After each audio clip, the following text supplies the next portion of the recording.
반갑습니다. 이보다 조금 더 할 뿐입니다.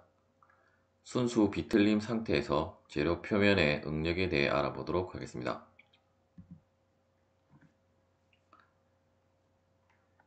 순수 비틀림이란 우리가 저번 영상에서 살펴보았던 이러한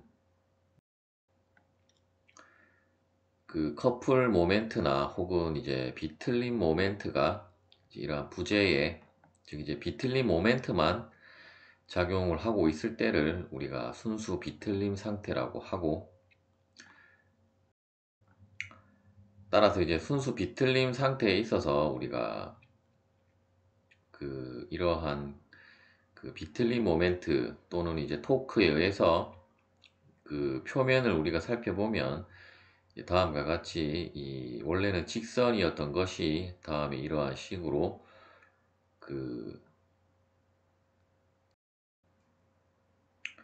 즉 다시 말하면 이쪽에 원래는 직사각형이나 혹은 정사각형이었던 표면 요소가 이러한 비틀림 토크에 의해서 다음과 같이 사각형이 변형을 했다라고 보면, 이번 영상에서는 이 표면을 따로 떼서 우리가 이 표면에 어떠한 응력들이 발생을 하고 있는지를 살펴보도록 하겠습니다.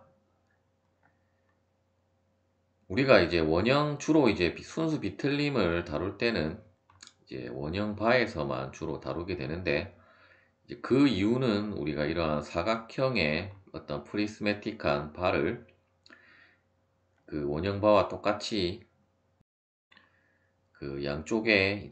비틀림 모멘트를 작용을 시키면 다음과 같이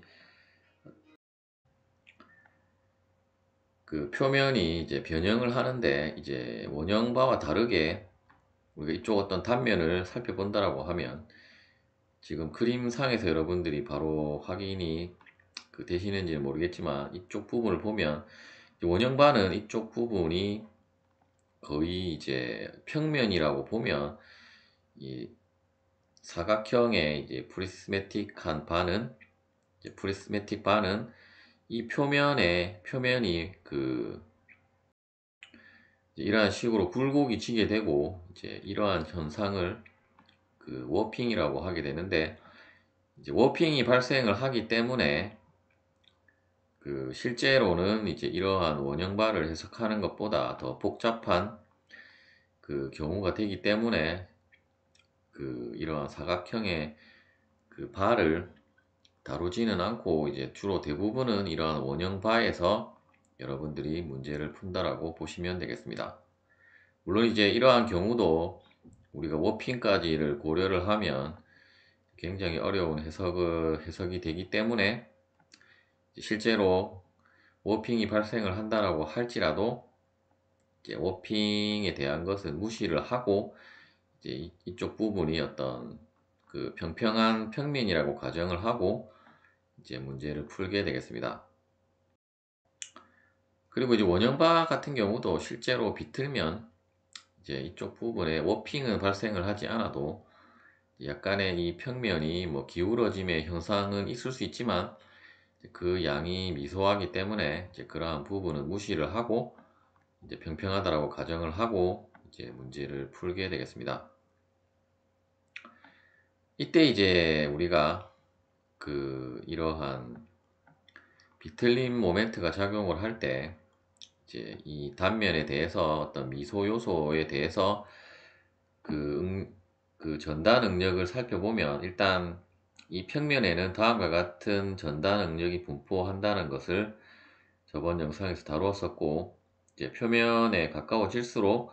전단 응력의 값은 최대가 됨을 알 수 있고,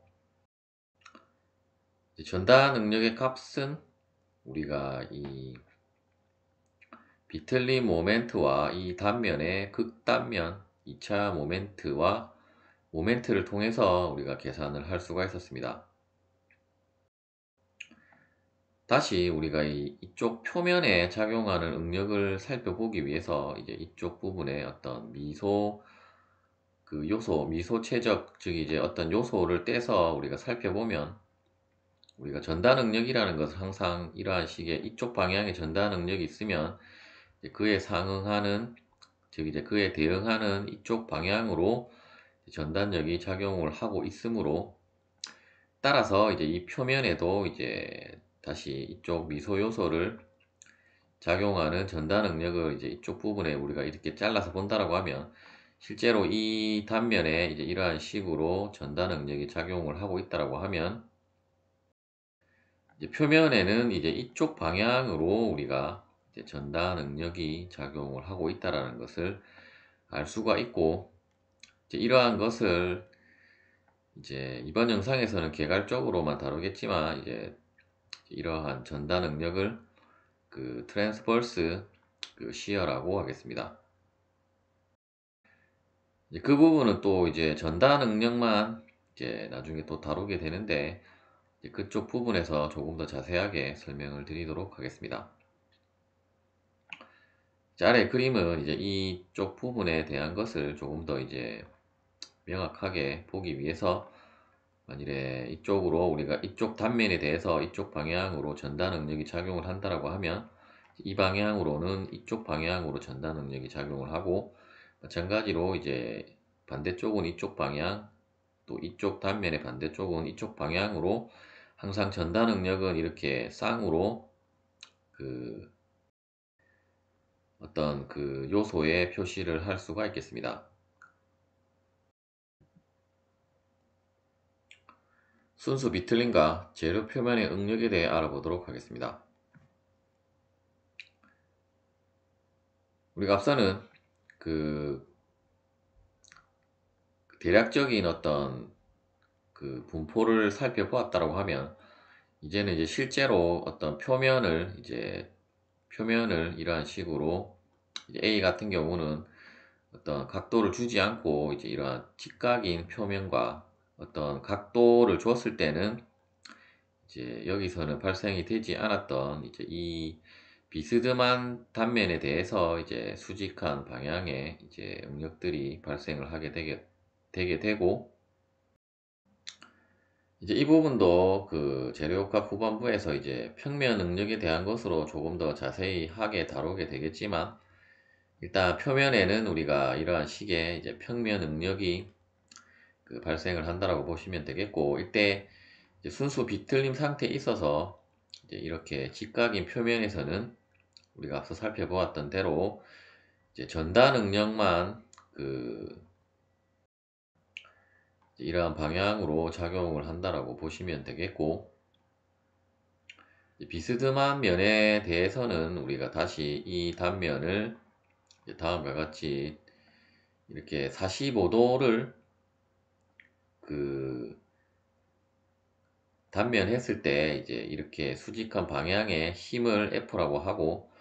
이제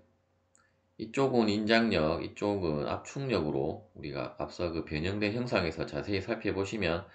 이제 이쪽 방향으로는 인장이 되게 되고, 이제 이렇게 비틀려지기 때문에 이쪽 방향으로는 이제 압축력이 작용을 해서, 일단 첫 번째 그림은 인장력이 작용하는 경우가 되겠고, 두 번째 그림은 이쪽 부분에 이제 압축력이 작용을 하는 경우라고 보시면 되겠습니다. 따라서 이제 그 실제로는 그 비스듬한 면에 있어서는 전단력은 작용을 하지 않고 다음과 같은 이러한 압축력과 그 인장력만 작용을 하게 되고, 어떤 이제 미소 요소라고 하면 이제 이 부분은 이제 수직 응력 중에 이제 인장 응력이 되게 될 것이고, 이쪽 부분은 이제 압축 응력이 되겠습니다. 그리고 이제 그 값은 일단 두 개가 이제 45도인로 우리가 그 단면 한 면에 있어서는 이제 최대 전단 응력과 그 이때의 그 수직한 면에 수직한 그 힘들에 의한 응력은 이제 같은 값을 가지게 되는데, 일단 왜 같은 값이 나오는가는 이제 수식을 통해서 유도를 해 보도록 하겠습니다. 이때 이제 이쪽 부분의 그 수직한 면의 단면적을 우리가 A0라고 하면, 이제 이렇게 비스듬하게 된 단면에 대한 것은 그 이제 이쪽 부분을 A0라고 하면 이쪽 부분은 이제 A0의 코사인 45도가 되게 될 것이고, 물론 우리가 45도에 있어서는 이제 사인 45도나 코사인 45도는 동일한 값이기 때문에 이제 뭐 사인 45도로 해도 상관은 없겠지만 이제 코사인 45도라고 하고, 이때 이제 그 힘 F가 아니라 이제 이 면에 작용하는 수직 응력을 시그마라고 하게 되면,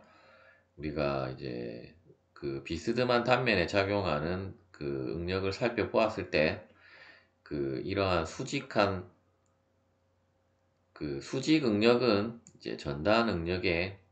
그 2배의 값으로 나왔었기 때문에, 특히 이제 45도로 단면했을 때는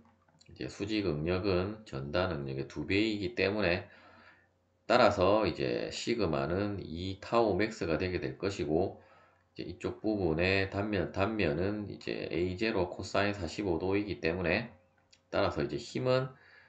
그 응력 곱하기 단면적으로 계산을 하게 되므로, 따라서 F는 이제 지금 갈로가 조금 이상하게 되긴 했는데 실제로는 이제 2타우를 시그마라고 보시면 되겠고,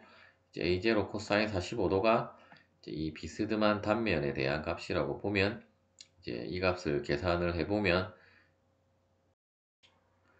그 코사인 45도는 2분의 루트 2이기 때문에 이제 2가 소거가 되게 되어서 결국 타우 맥스의 A0 이제 루트 2가 되겠습니다. 따라서 이제 그 수직 응력 시그마는 그 A분의 F이기 때문에, 따라서 각각의 값을 대입을 해서 정리를 해보면 결국 시그마는 타우 맥스가 되게 되고, 따라서 이제 우리가 45도로 이제 순수 비틀림 상태에서 45도로 단면 한 면에 작용하는 시그마는 결국 최대 전단 응력과 이제 같은 값을 가지게 됨을 알 수가 있고, 이제 이 부분은 다시 우리가 평면 응력 상태를 다룰 때 이제 그 공식에 의해서 계산을 해봐도 여러분들이 결국 이러한 그 45도로 단면한 단면에서는 그 결국 우리가 시그마는 타우 맥스와 같은 값을 가지게 됨을 알 수 있고, 이제 아래의 사진들은 실제로 우리가 어떤 비틀림 시험을 했을 때 그 연성 재료와 지성 재료에 대한 어떤 파단된 형상을 이제 나타낸 것이라고 보시면 되겠고, 이제 그 덕타일, 즉 이제 연성 재료 같은 경우는 우리가 비틀림 모멘트를 가해서 파단 되었을 때의 단면이 다음과 같이 이렇게 평평하게 나온다라고 하면, 그 지성 재료 같은 경우는 이제 이렇게 45도가 되는 부분에서 이제 최대 응력이 발생하기 때문에 이제 45도로 이러한 식으로 비틀려서 이제 파단이 되어지는 것을 확인을 하실 수가 있습니다. 즉 이제 다시 말씀드리면, 이 경우는 이제 어떤 타오 맥스에 의해서 이제 그 절단이 되어졌다라고 보시면 되겠고, 이제 이러한 경우는 이제 이러한 인장력이나 압축력에 의해서 그 지성재료 같은 경우는